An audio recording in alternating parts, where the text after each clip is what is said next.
Hello and welcome to STEM with Mr. N, where every week I perform different demonstrations and explain the science behind what we're seeing. This week we're going to look at weather by exploring wind. Let's check it out.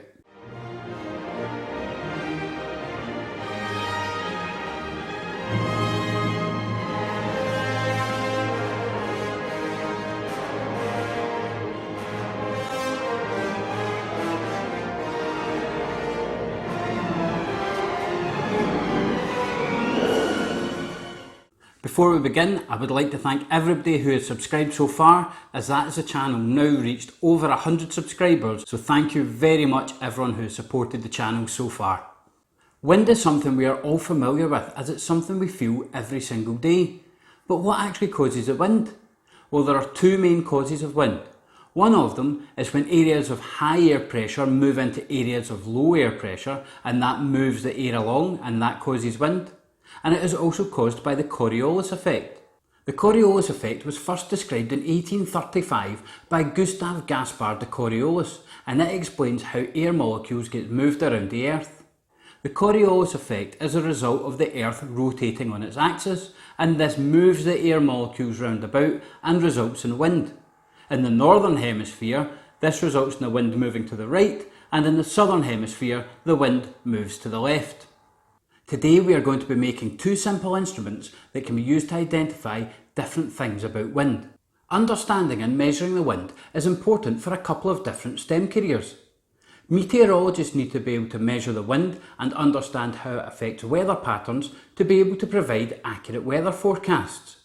Wind turbine engineers need to understand the wind so that they can design the most efficient wind turbines possible to be able to provide renewable energy.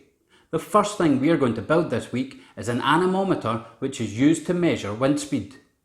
To build an anemometer, you will require 5 paper cups, 2 straws, a sharp pencil with a rubber on the end, and a push pin.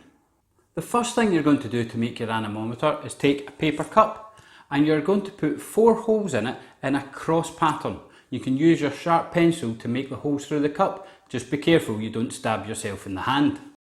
Once you've done that, you're going to take your straws and push one straw through from one end and out the other, and do the same with the other set of holes.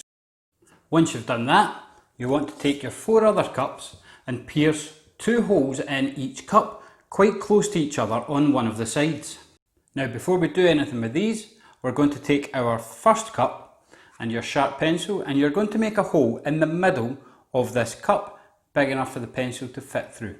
Now that we've put a hole in the bottom of our cup, we're going to take each one of the cups with the 2 holes in the side and attach each cup onto the end of a straw. And you'll want to make sure that all of your cups are facing the same way. Next thing you're going to do is put the rubber end of your pencil up through the hole in the bottom of the cup until it touches the 2 straws at the other end. Then you're going to take the push pin and push it through down in between the straws until it stabs into the rubber of the pencil. Once you've done that, give your anemometer a push just to make sure it will spin round on your pencil, and now mine's ready for a test. I've got a fan set up here just next to me, so I'm going to turn the fan on and we'll see what effect it has on the anemometer. If you don't have a fan at home, just go outside on a windy day and you should see the same effect.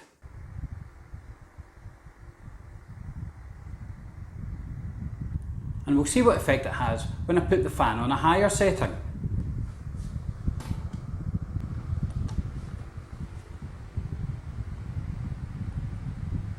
You'll notice on the higher setting, the anemometer spins even faster. And now I'm going to put the fan onto its highest setting.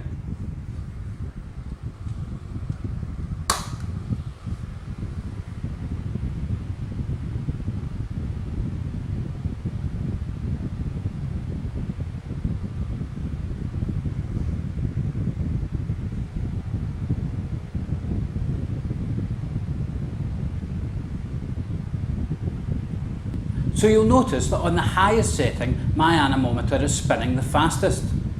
If you're doing this at home, what you should do is count how many times your anemometer spins in a minute and test your anemometer on different days to see which days are the windiest.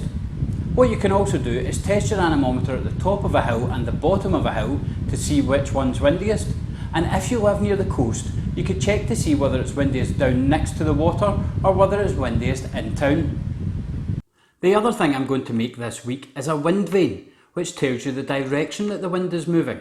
For this, you'll need a paper cup, a spare lid off of a Tupperware tub or an ice cream tub, a straw, a craft knife, a marker pen, a sharp pencil with a rubber on the end, some scissors and a push pin. The first thing that you're going to do is with your marker pen, on top of your Tupperware lid or your ice cream lid, is draw a triangle and draw a rectangle. Then I'm going to carefully use the craft knife to cut these out. If you're doing this at home, have an adult supervise or have an adult help you when you're using any sharp objects. Now that I've got my triangle and my square, I'm just going to take my paper straw and using the scissors, I'm going to cut a slit in each end of the straw and put the triangle in one pointing out the way and the rectangle in the other. Now that I've done that part, I'm going to set my straw to the side. I'm going to take my paper cup, I'm going to put a hole through the bottom of the cup, just like we did with the anemometer, using the sharp pencil.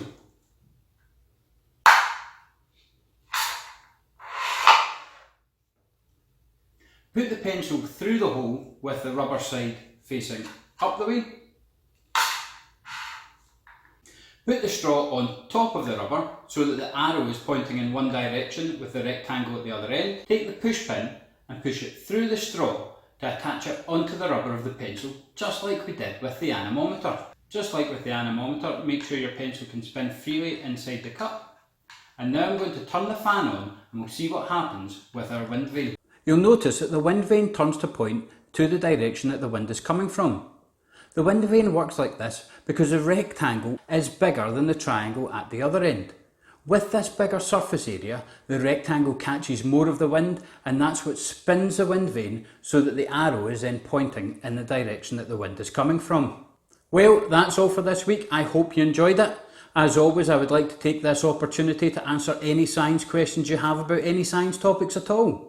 So feel free to email me at stemwithmrn@outlook.com and I'll get back to you with answers to your questions. Hit the like button and you can subscribe to the channel by pushing the button here, and I've put links here to the other STEM demonstrations that I've done so far. This has been STEM with Mr. N, exploring wind.